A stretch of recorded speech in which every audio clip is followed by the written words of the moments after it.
Thank you all so much. You're definitely in for a treat. Rick is always a great speaker and enthusiastic, and we appreciate his enthusiasm and and availability. Thank you, Rick. So again, thank you all so much for attending. I'm Cory Williams, Executive Director of Sustainable Tulsa, and my team's on here. I'll introduce them here in just a minute, but we want to thank you. We are recording and just wanted to give you that heads up. But before we get started, I definitely want to thank you all for joining us. It's wonderful to see your faces, and we hope that you're each staying healthy and safe right now. And of course, we hope to see you soon, but we will be pausing on that in-person meetings, and we'll be assessing it weekly. We will be posting next week about our COVID-19 response and kind of where we stand. So just stay in tune with us. Check out our website for that. But again, we are glad to see all your faces. It's nice, and we look forward to in the future where we get to see you face to face. But again, in the meantime, we are also working. Our team was working really hard to stay as an opportunity to be engaged with you and to connect with you. And our first Thursdays online, we had a scorecard workday online and an Earth Day event online, and we will continue to offer these. So again, we want to know how we can improve these and make these better for you.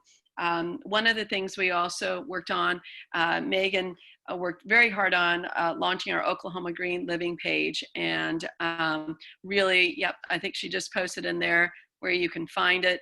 And it's a great resource on how to live and live greener, and so all kinds of sustainable practices there. And I think she's going to try to share the page. You can see that we are highlighting all the individuals that are supporting the page as well, and companies. So I'd love to see this list so long that we want to tell the story that Oklahoma wants more of this, and these are the people shouting out for to support it. So you can support us online right now more than any time in our history. We definitely need your support for these programs. So you can click right there and support. It costs $25 just to put your name on there and say, we want more of this, and to support Sustainable Tulsa. So we'd love to see that if you can. But again, we thank our sponsors there, PSO and Terracon and Sharon and Mike Lemus and Kathy Wiedenhoff for their support, and all of our other supporters there. You'll see recognizing a lot of the names there. So thank you. Also want to thank our sponsors for First Thursday. We appreciate your continual support, and we'll get to hear from many of those today, but I want to thank our team of sponsors here, Adamantine Energy, American Waste Control, Cavanta, Grogs Green Barn, the Met, One Oak, Save Our Streams, Spirit Air Systems, TCC, and PSO Wind Choice. So let's give them all a round of applause if you can. Thank you so much for your support. Really, it is how we're able to continue to provide these programs. Also want to thank my board members that I see on here, and if I miss anybody, I apologize. I see that Mike Teague is there, and Matt Newman. Give a wave, and thank you all so much for being here and supporting our programs. Mike Teague is our programs chair, and definitely wants to hear how we can improve our programming for you all. So keep us posted. I also want to thank my amazing team. Sarah Hicks, give a wave. I see you there. She's hosting right now. And our scorecard coordinator. You see Megan Hurley, give a wave. She is definitely, managing our programs and helping us convert these online, and we appreciate all that. And then Jill Maud, give a wave there. She's our office assistant and keeping us all organized. So we appreciate their amazing team, and give them a little round of applause if you can. So anyway, without further ado, I think we are gonna, oh, and I just heard Aaron Larder just joined us. So Aaron, thank you. We're thanking all our board members for joining us today. So thank you. So again, please share your chats in the chat, share your questions. We want, so we can get those answered today to Rick. And now I'm excited to welcome Rick. He has been a longtime supporter of Sustainable Tulsa. He helped us develop our scorecard. He has been a scorecard member since the beginning and has now joined our programs team. And he said today we're his second family, and I'm thrilled to know that. And we accept him in the family for sure. So Rick Kotarsky is the curator of conservation and scientific advancement at the Tulsa Zoo, where he has worked for 21 years. He manages 14 wildlife conservation programs worldwide in effort to save endangered and threatened species. He also manages numerous research collaboratives with universities around the country and in Europe, and manages all the zoo's solid waste and sustainability programs. He holds a Bachelor of Science degree in Wildlife and Fisheries Ecology Management from OSU, and has earned his master's degree in Museum Studies and Leadership from Oklahoma University. He currently chairs the Monarch Initiative of Tulsa and is the steering committee member of Okies for Monarch State Collaborative. He is part of the collaborative team of organizations working on a return of the urban development sites to natural prairies called the Crow Creek Meadow. He also serves as a member of the programs committee for Sustainable Tulsa and as a scorecard coach for American Airlines.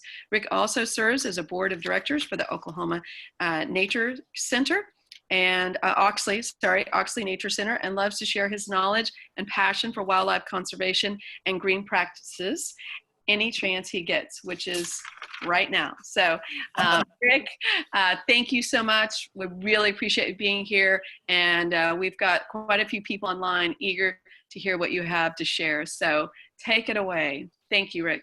All right, thanks. Thanks for having me. I'm excited to be here today and to speak to everybody about monarch conservation and what you can do to help. And I'm going to share my screen and get started. I'm outside enjoying the weather, so you may hear birds or an occasional jet fly by. So all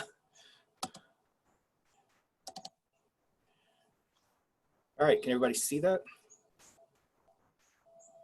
I hope. Yes. Okay, great.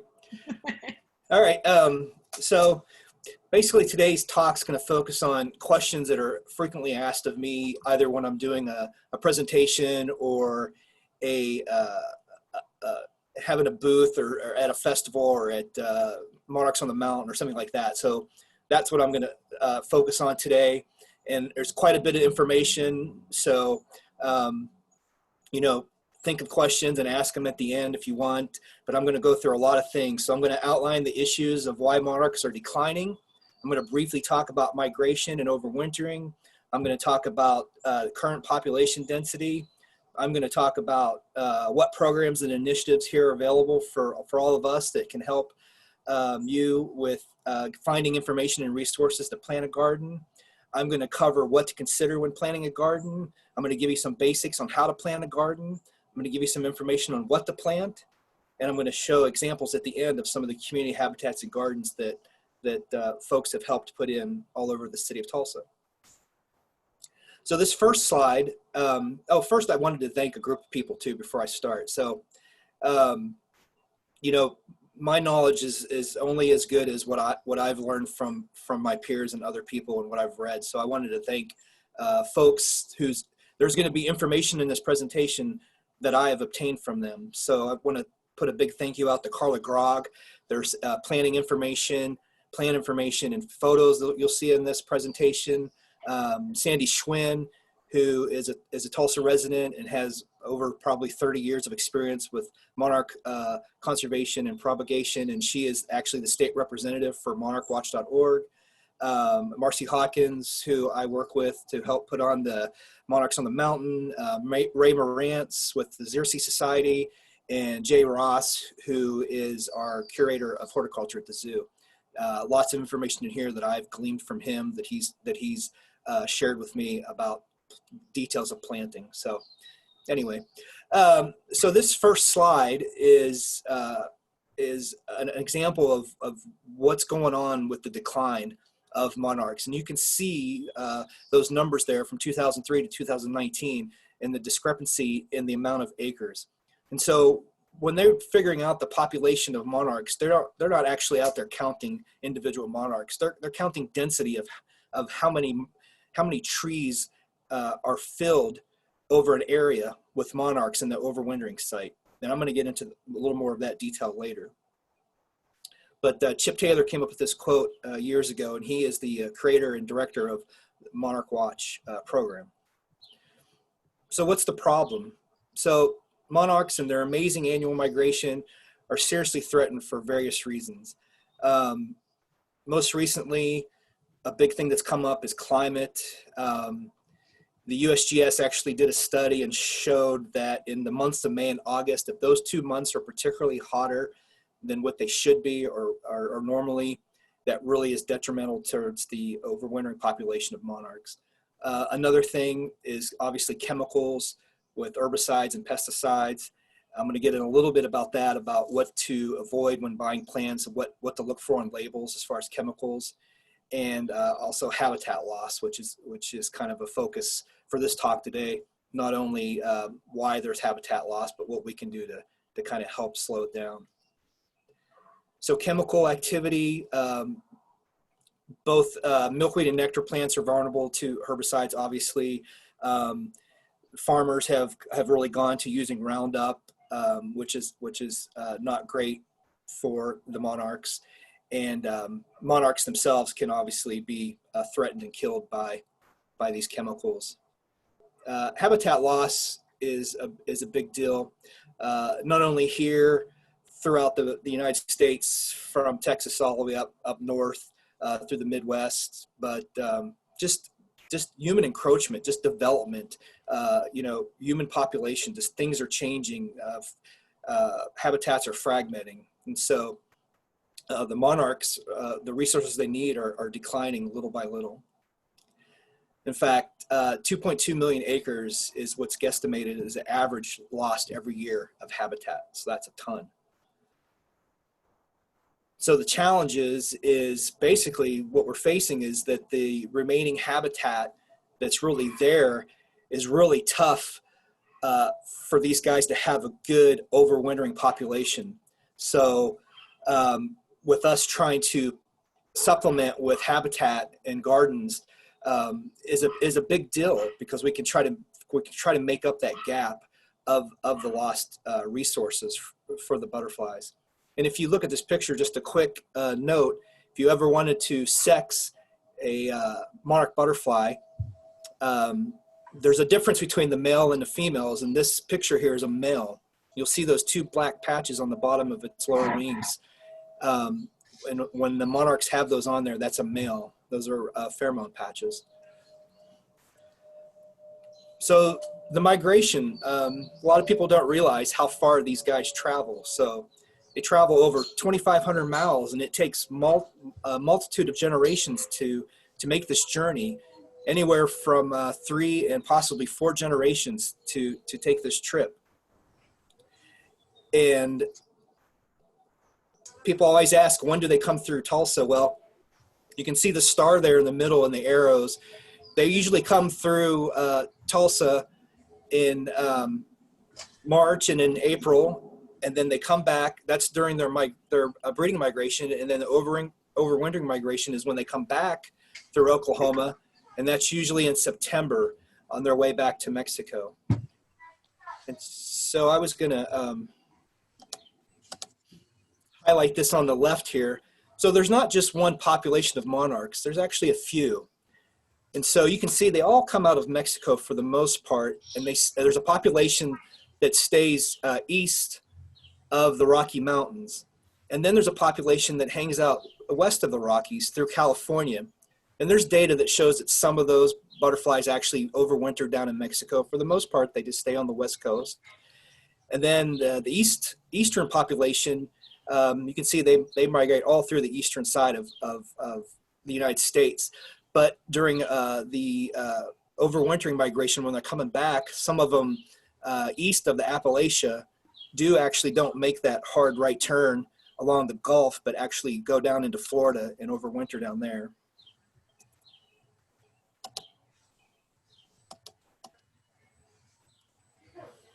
So earlier I talked about populations and how they're counted. Well, it's all about density.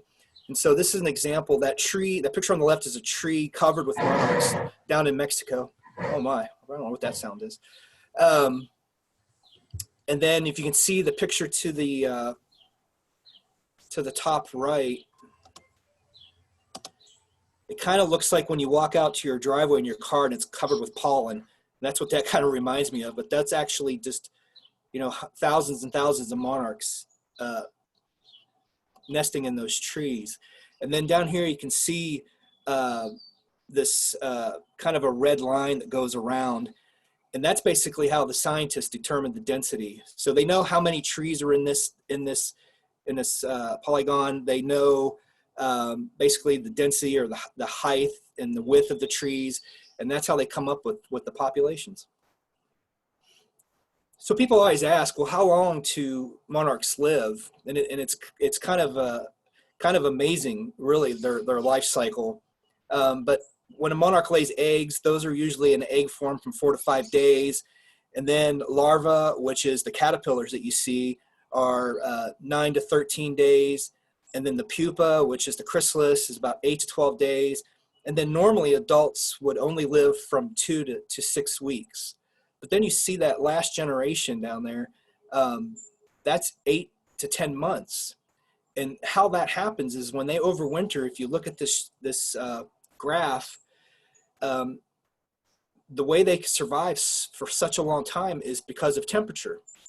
And so they'll start arriving in Mexico around October, and then the temperature slowly starts to drop throughout that time period to there. And it goes on for months, as you can see. And then they start to emerge and head out of Mexico and start to encroach into Texas in mid-March and April. And so those temperatures are key. And sometimes the temperatures do get below 0 Celsius, which is freezing. And unfortunately, sometimes when that happens, we have a large loss of the overwintering population. But what is so important about this graph is something that I talk to people all the time, is that monarch survival is super dependent, obviously, for milkweed, because that's the only plant that the larvae will utilize. It's pretty much all that the monarchs will lay their eggs on. And the caterpillars, that's the only thing they will eat. But equally important to me is also nectaring plants, especially the late blooming, late fall nectaring plants like goldenrod and things like that. Because in order for these guys to survive this period from October through March and April in the mountains in Mexico under these extreme cold weather, is to have a good fat reserve by the time they get down there. So they're nectaring. That last generation makes that trip all the way from Canada all the way back down to Mexico, and they're nectaring the entire way down. They're not really breeding at all, although there is some signs that there may be a 4th generation. But for most instances, that the population is that last generation that makes it all the way down, and it is their survival is based on those fat reserves. So it's super important to have that nectar.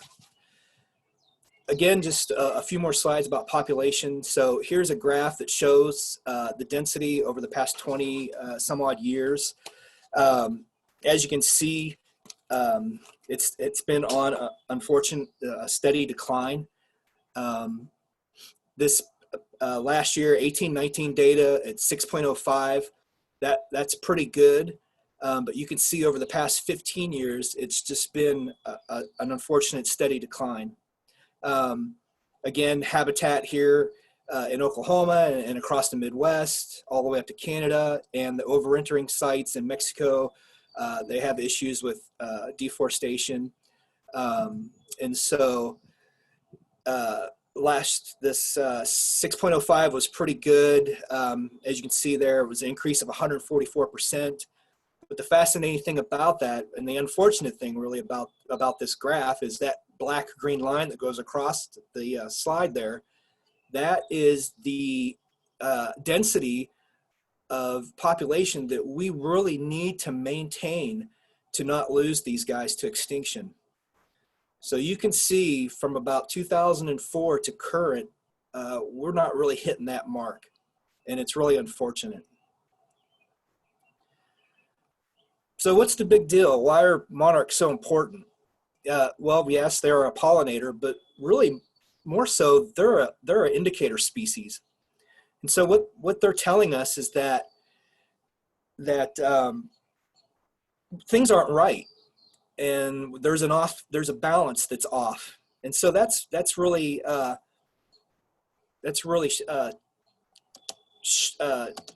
telltale sign that we need to do something different. And so as an indicator species, if we lose the monarchs, that's pretty much telling us that we're on a course for disaster, especially when you talk about pollinators, because they are so important for the ecosystem and for the food cycle and for us, for our survival.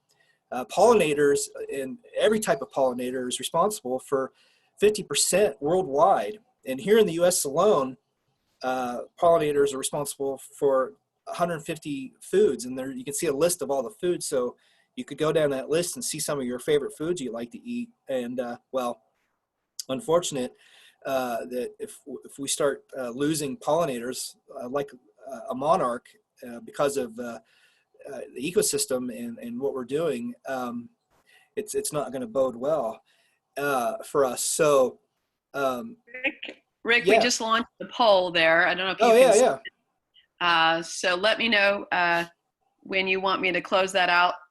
Sure. So Yeah. Okay. Can you share we'll share the results, and then I'll do the next slide. So the pollinators are important for flowering plants, and so it's a percentage, and I was wanting to see what people would think what that percentage would be and how important they are. All right. Yeah. So 48% of you, so just about half, chose 90%. And that's correct. So that's a lot. 90% of the world's flowering plants are dependent upon pollination. So that's incredible. So good job.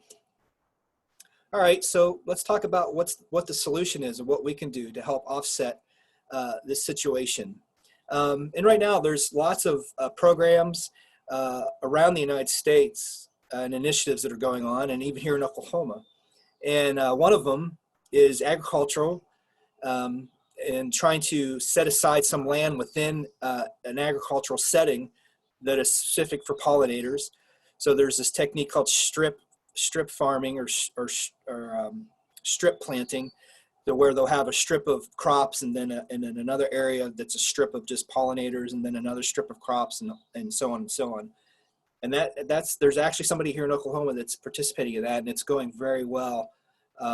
Not only for the pollinators, but for the agricultural crop, as you can imagine. Another thing is right-of-way programs, like roadsides, medians, anything by the utility companies or gas. The I-35 corridor that runs out of Oklahoma north through Kansas has had a lot of success with trying to change mowing habits and planting native plants, or just letting the native plants do their thing. So it provides a great linear habitat. And then utilize some of the lands that are already protected is really important. If we could start looking at those possibilities. I know that's going on out there, but I think there's a lot more potential for things like that. And then of course, urban lands, and that's really what the focus is today, is about what we can do in an urban setting and how we can help. So how can we do this?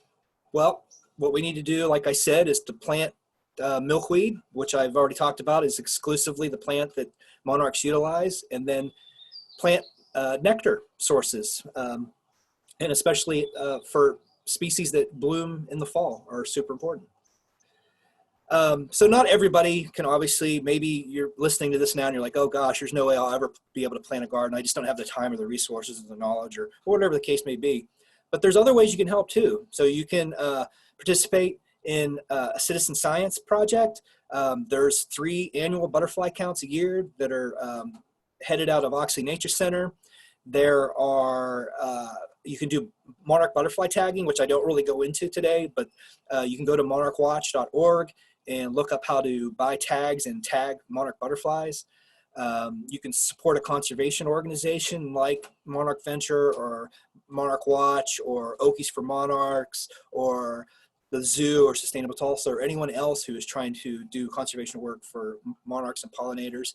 And then the last thing I have here is Talk Monarchs. And what that means is basically, you know, even if you can't do any of this, at the very least, you could maybe talk to somebody about, well, how do I get started? You may know somebody at your church that maybe is really highly motivated and is good with plants, and you would like to talk to them about maybe putting a garden at your church or at your school or at your business or whatever it takes. So just, you know, get conversations going and start reaching out and talking to people and see if they'd be interested in doing this. So some of the initiatives here locally in Tulsa, and then I'm going to talk about a state initiative and then of course a national initiative. So a local initiative, which started about 5 years ago, is the Monarch Initiative Tulsa. We'd set out in the very beginning, basically what you read there in the center, let's make Tulsa a monarch city. And so that's what we kind of helped set out to do. It's a collaborative effort amongst all these organizations. So the Tulsa, it kind of originated out of the Tulsa Garden Center, Riverfield Country Day School, the Met, Nature Conservancy, Oxley, of course the zoo, and of course Sustainable Tulsa are members of this initiative. And so you can go to Sustainable Tulsa.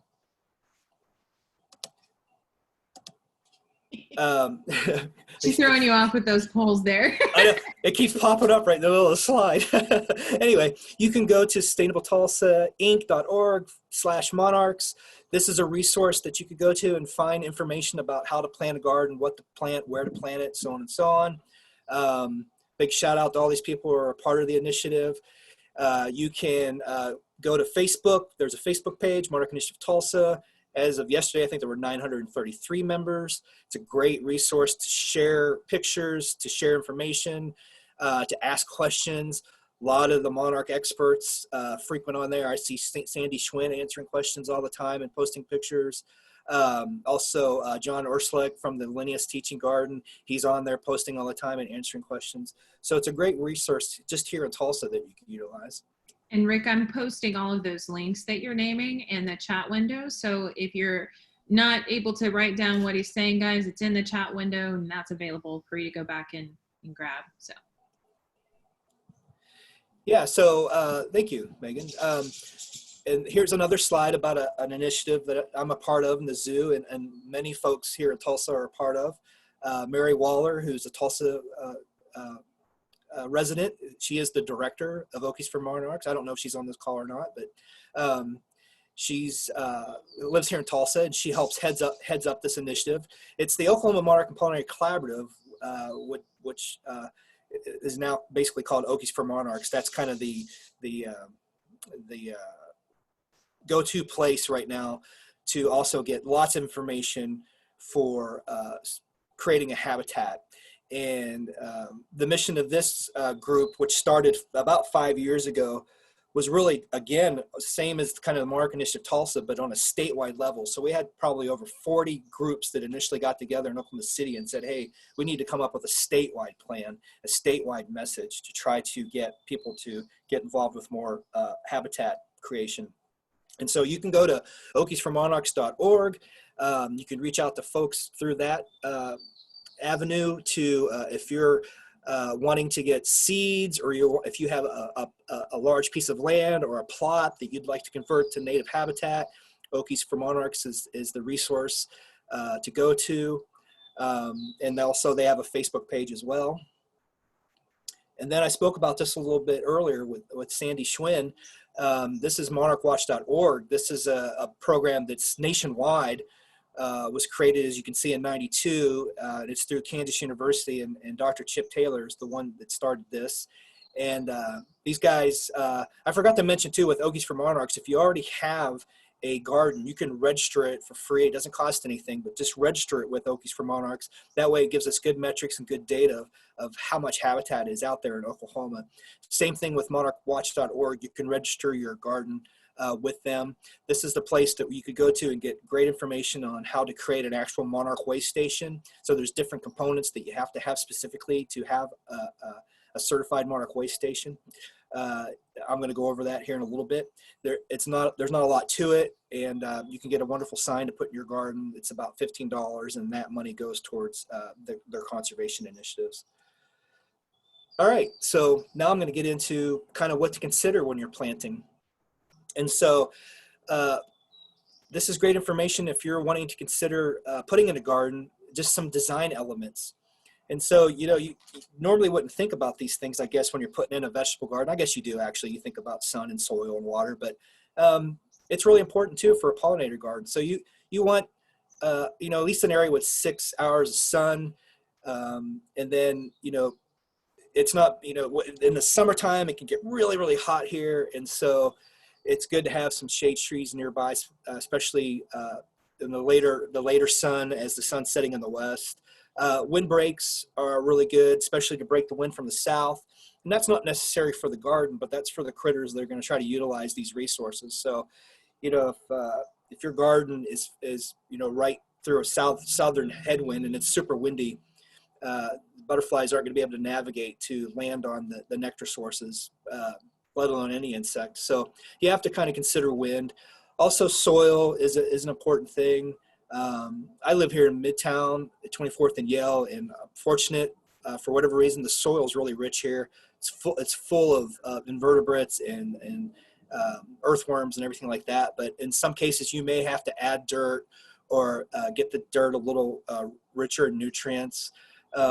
Another thing is a water source, and this could be anything from a creek nearby or a river, or if you live near a lake. Or if you don't have any of those, kind of like me, just like that picture shows there, I have a bird bath that I utilize for a water source. Mine isn't that deep. I put the water a little more shallow and have some sandstone rocks in there for the butterflies to perch on if they want to get a drink.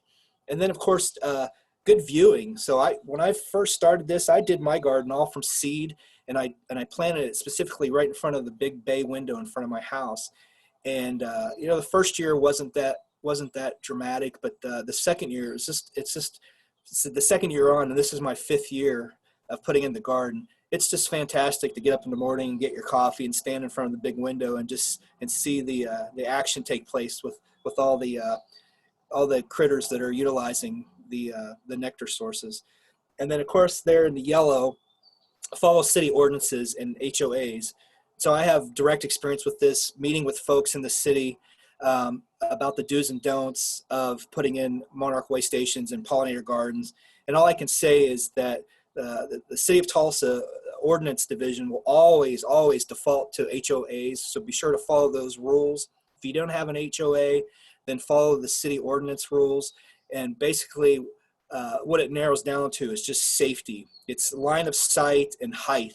So try to avoid putting a pollinator garden on the curb area between the sidewalk and the street.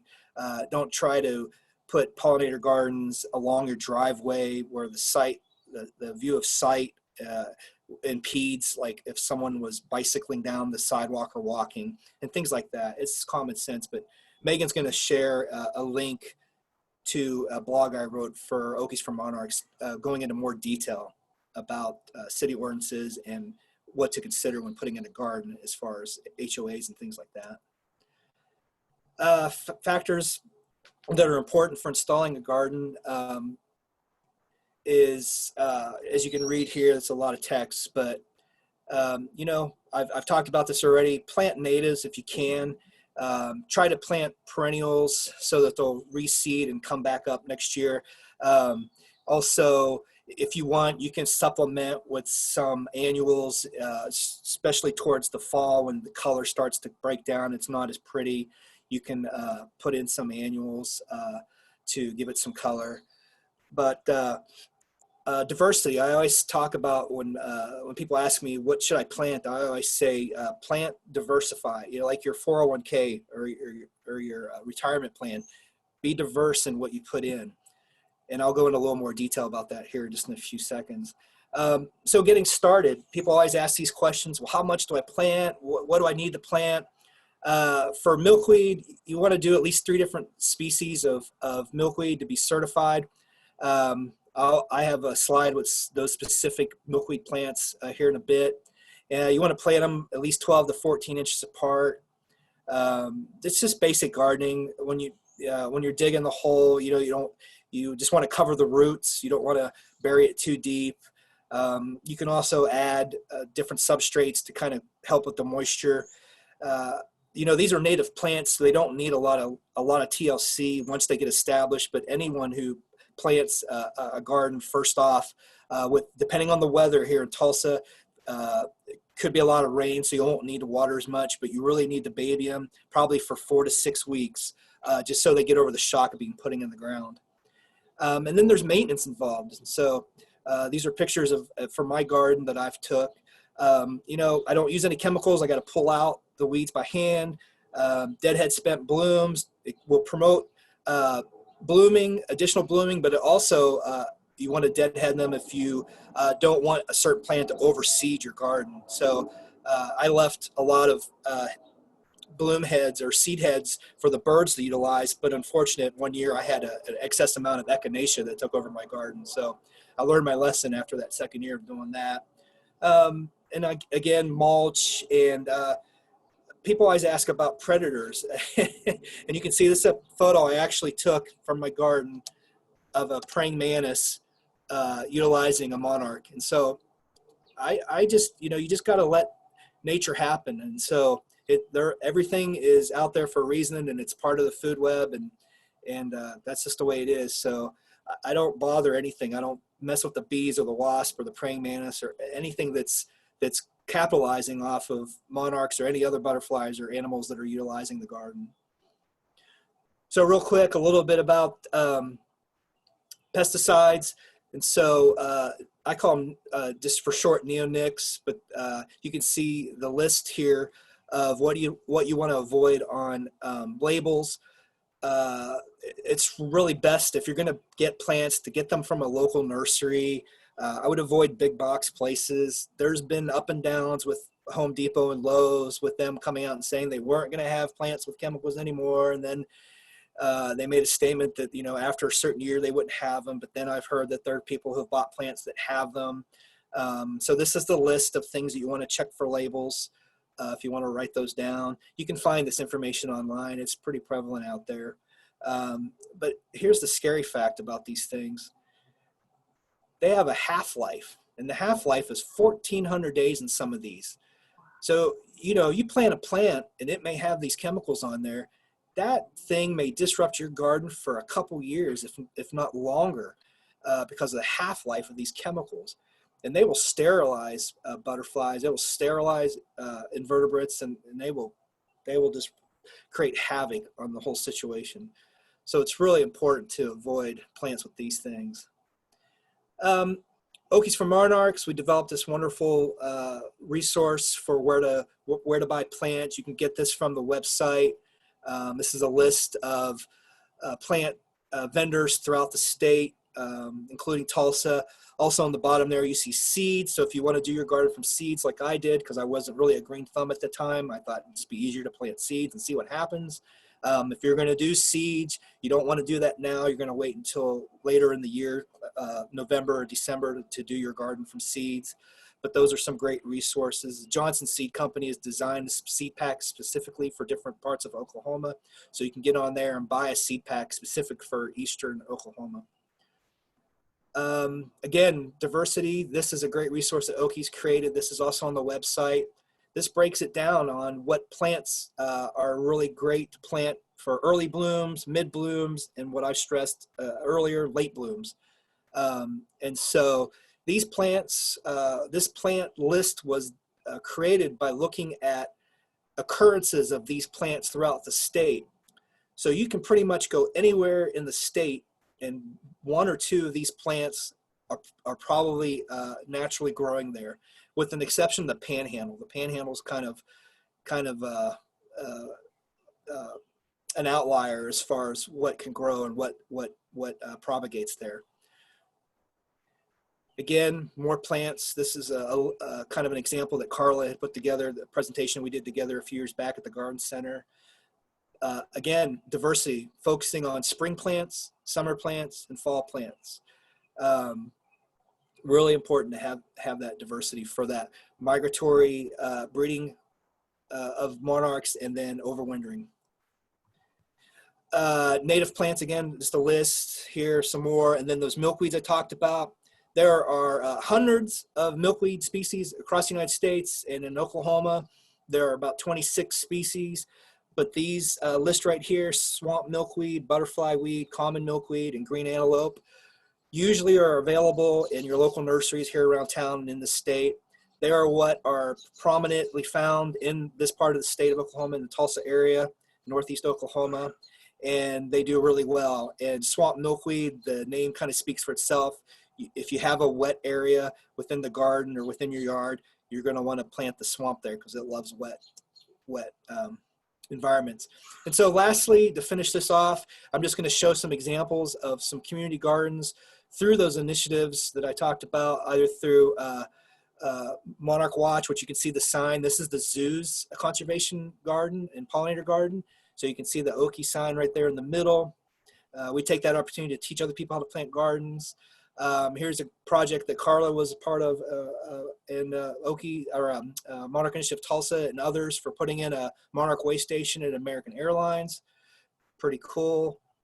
Here's one that was done through a program in Tulsa by the City of Faith, the towers there by Oral Roberts University. It was a project combination with Riverfield Country Day School, ORU, and the zoo, and Carla Grog put in this community garden. Here's one that I helped with Dr. Korstad and his students at Oral Roberts University. I met with them years ago with their horticulture group, and they were really took the initiative and started growing all the plants that they were going to use in their garden. So you can see pictures there of them propagating seedlings and growing milkweed and other native plants. Here's one that was just done last year with Carla and myself and Mike Lemus with Tulsa Community College, the Northeast campus. Turned out really fantastic, kind of unique with the tiered elevation of the architecture of the building. And then lastly, the Crow Creek Meadow, which was talked about in my little introduction. It's at 33rd place off of Peoria. So if you go down Peoria, and if you're heading south, turn right at Torchy's Tacos, go down about a half a block and you'll see this meadow. It's gorgeous. This is a project that Blue Thumb's been working on in the city of Tulsa and Jacob Hagan, and the Met with Graham Brannon and Gene Lemon, who was with the Oklahoma Conservation Commission. And so it's a huge community project. You can kind of see the logos there on that sign. And that's it.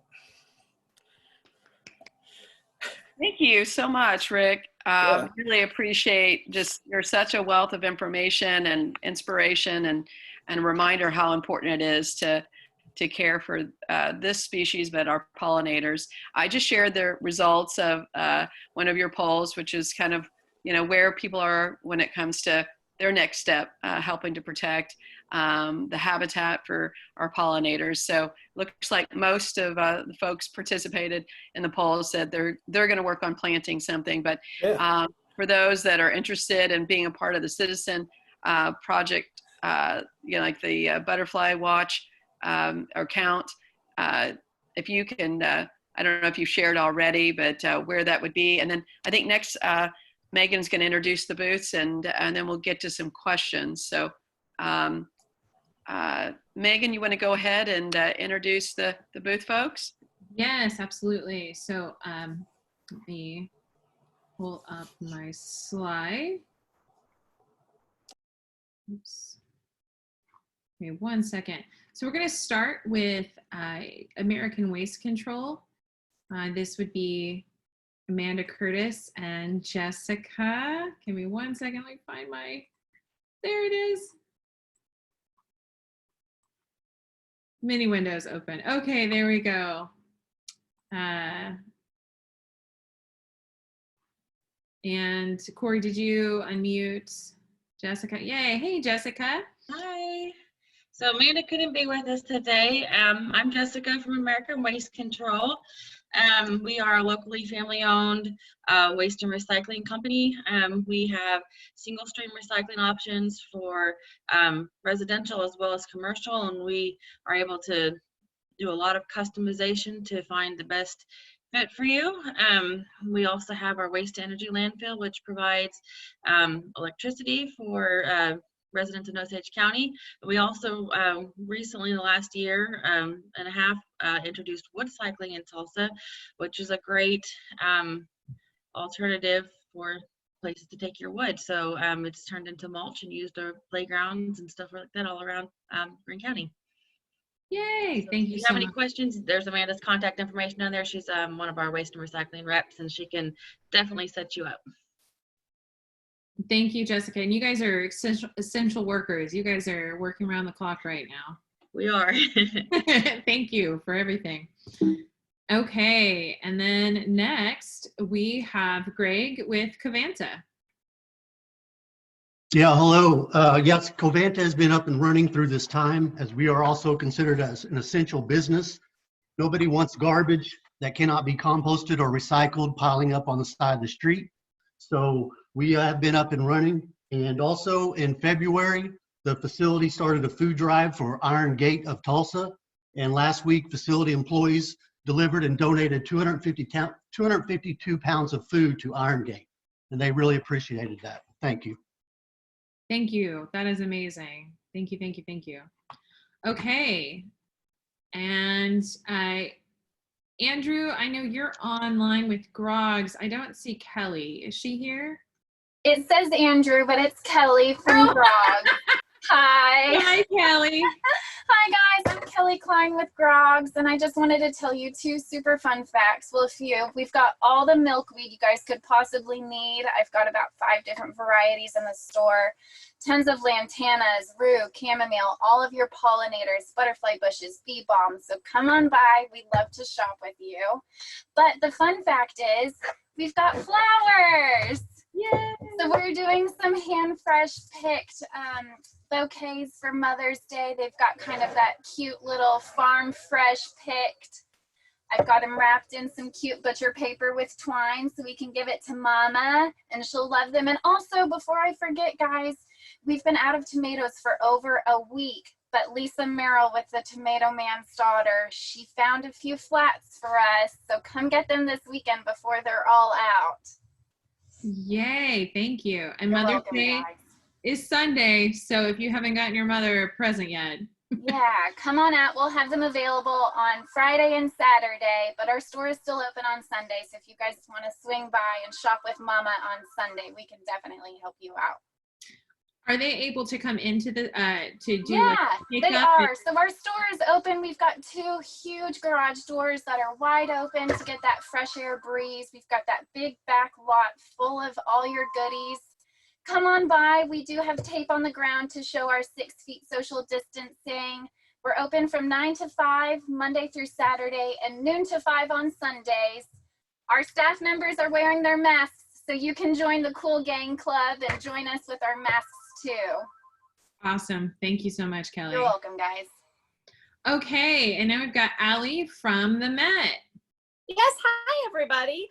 It's Allie from the Met, and I just wanted to talk about a couple of our websites that we have right now. We have recyclethisTulsa.com, and it's sort of like this amazing virtual directory. If you guys ever stop by and see our paper directory, you'll know that this online directory shows you can enter in what you have, if you have aluminum cans or cardboard or batteries, and it'll show you all the different places you can take them.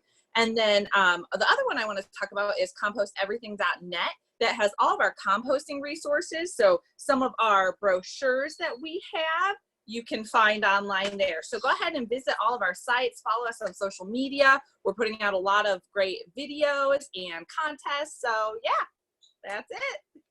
Awesome, Allie. Those sites are amazing. I checked them out earlier. Thank so you. Awesome job to your team. Okay, and then Cindy. Cindy Armstrong, I don't see Anita on here. So I'm gonna, Cory, there you go, Cindy. I'm gonna go ahead and share this link. Can you tell everybody what we're sharing here? Sure. I don't see it yet.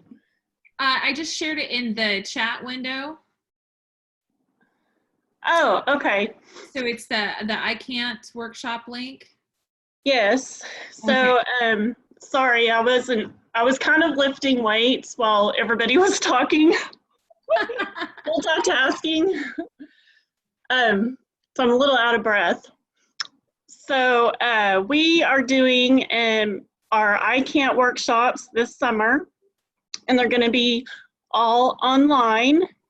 And so we're really excited to partner with the Tulsa Zoo and I'm sorry, I just wasn't expecting to talk. No worries.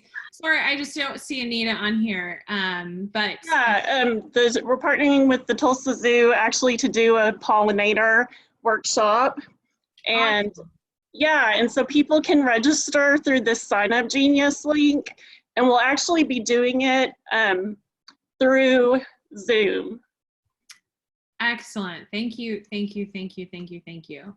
Yeah, it's going to be fun. So guys, check out more information at that link and sign up and participate. It sounds like they have some excellent opportunities coming up. Cory just posted another poll, and while you guys are answering the poll questions, I'm going to ask Rick if he'll unmute himself to come back and answer a couple of questions. I know that Kelly with Grogs has answered a couple of them, but I would love to get your feedback as well. So the first question I have is from Brannon. Tropical milkweed, good or bad? First, he would ask a loaded question like that. I don't know. You know, it's something that as an initiative, and even with Okies for Monarchs, we just basically make a statement that says to kind of make your own decision, because there are pros and cons about it. If you talk to somebody like Sandy Schwinn, she'll tell you that over the years of her experience that the monarchs really prefer putting their eggs on it, and the caterpillars really love to eat it. But it's not a plant that's naturally here in Oklahoma. It's mainly in Texas, and it can overwinter there. So even if you plant it here in Oklahoma, it's not going to survive. Even though it is a perennial, it just won't make it through the winter.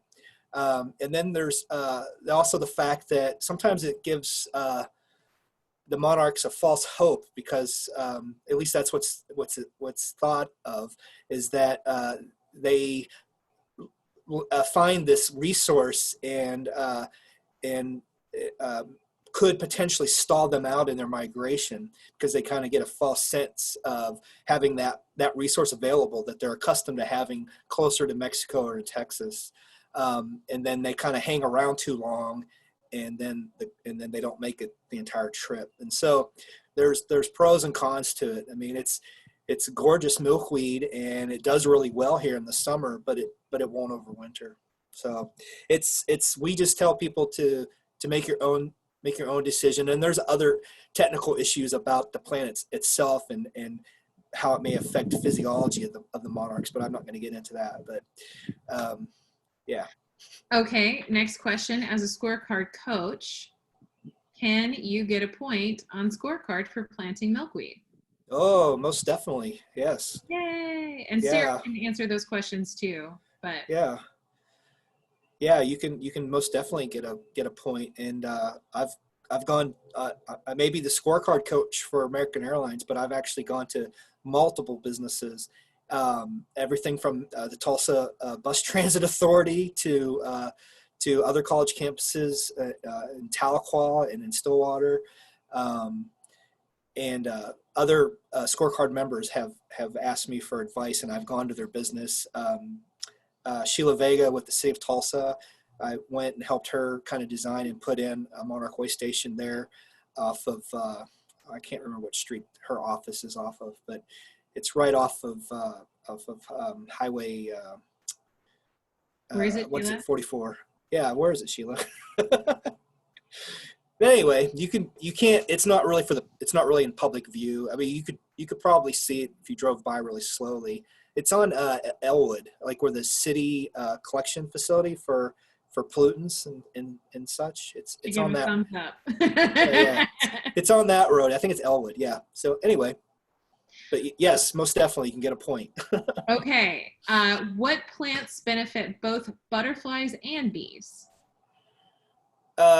Any native nectaring plant. So when I designed my garden, I just thought, okay, butterfly, butterfly, butterfly, monarch, monarch, monarch, and I put it in, and lo and behold, before I even saw butterfly, I saw all types of bees. In fact, I think I counted 10 different species of bees that first spring that everything really flowered out. Also, hummingbirds. I had more hummingbirds show up than I did butterflies at first.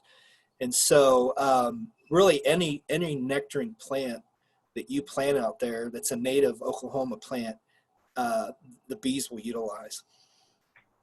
Perfect. Okay. This is probably going to be rapid fire at this point because we got a minute left. Let's see. Do pine needles, which turn soil alkaline, impair pollinator plants' growth? Yeah, I mean, before you do anything like that, you can always take a soil sample and take it to the OSU Extension and see if they wouldn't mind testing it. There are actually kits you can get online that you can test your soil and kind of get those levels of what you have before you start using something like that. Okay. But yeah, but that is something you could use to bring up levels. But I always recommend trying to figure out what you have to work with first, so you don't accidentally overdo it. Okay. Are plants that are with those bad chemicals, are they required to be labeled as such? So if it doesn't say one of those, it's safe to assume that it's clean? I wouldn't assume that. I mean, if you go to any local nursery, I think if you don't see it labeled, I wouldn't just assume that it hasn't been treated. The best thing to do is to go ahead and ask whoever is in charge of the nursery or who's the kind of the plant specialist there. I would ask them just to double check. I mean, I don't know of any requirement that says that they have to. If someone knows, please speak up. But I don't think so. But I might be wrong on that. But if you don't see it labeled with that it's been treated with any kind of a chemical, I would just double check and ask. But I wouldn't assume. Perfect. Let's see, is that it? Also, I have a question. Will this presentation be shared? Rick, can we share your PowerPoint presentation?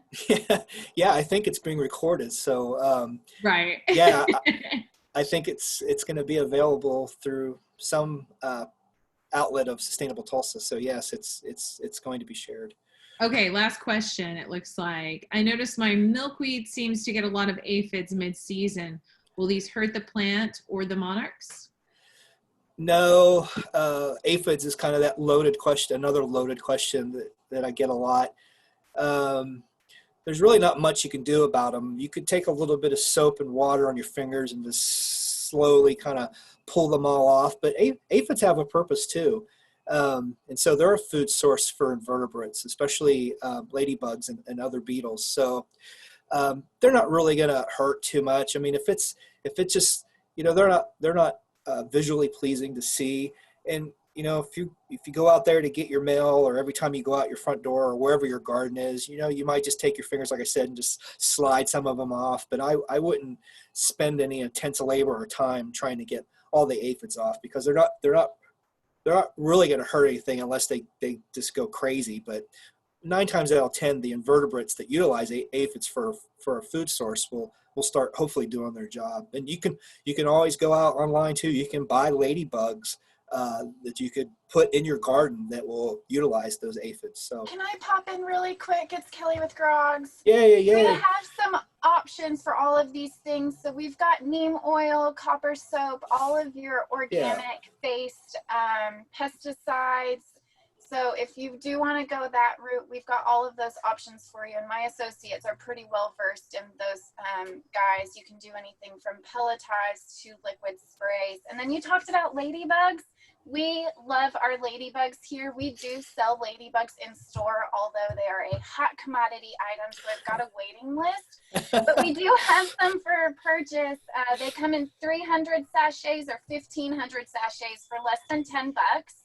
I also have nematodes, if you want to talk about soil. We've got some nematodes, some beneficial nematodes that you can add to your soil for your plants to help with your roots. Oh, and then I've got praying mantises as well, which are really great for eating all of those nasty aphids. So I've got plenty of options here, guys. Come on by. And Grogs is a great location to get a lot of native plants too, right? We just got some great natives this week, actually. We've had 2 pickups this week of natives, so come on by. We're pretty full. Perfect. Rick, those are all the questions I have right here. Sweet. Of course, if you have more questions for Rick, you can reach him. So Sustainable Tulsa's Monarch page has the Monarch Initiative Tulsa. There is a link that you can email Rick from, and you can also go to Tulsa Zoo as well. Cory, take it away. Oh, thank you so much, Rick. Appreciate your time and all of our sponsors too that shared insights and opportunities in Tulsa. Thank you for taking the polls and giving us and everyone that participated. We love seeing you, seeing your faces, and know you're out there. Do reach out to my team if there's anything else we can do to make this experience better and to connect with you. And definitely we want to hear from you on the Oklahoma Green Living page, what we can add and experts locally that we need to have on there. So again, we hope you guys are all staying safe and healthy. Rick, thank you so much. Thank you to all of our sponsors and to all my board members that participated again today for their leadership, and to my awesome team.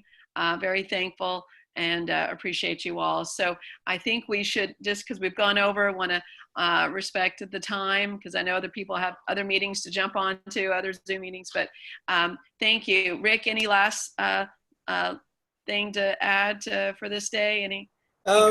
I think once we get back to more of a normalcy after the pandemic, like Megan said, there's that link on the page that you can email me, and I'm also available to come speak at your business or at your school, your church, whatever. I get pulled in multiple directions, and I don't mind going to places of business or whatever and talk to people and give advice about where to put a garden in and how to do it. So I'm also available for that as well. You gave some advice over at Heirloom Rustic Ales, is that correct? Where at? Heirloom Rustic Yeah, Ales? yeah. The brewery off of Lewis here. Yeah, rustic Heirloom. Heirloom brewery. Yeah, Heirloom. Yeah. So yeah, they I think actually Megan or somebody connected me with them, and yeah, I went over there and met with them and gave them tons and tons of resources. When I show up, I don't just talk. I come with a handful of resources and seeds. So I actually shared some seeds with them too to get them started. I was just saying that to say you really do give a lot of information. They came back and said he gave us everything we needed to know. So, yeah. Thank you, Rick. All right. Thank you, guys. Have a great rest of the day. We look forward to seeing you again soon. Stay tuned. Bye-bye.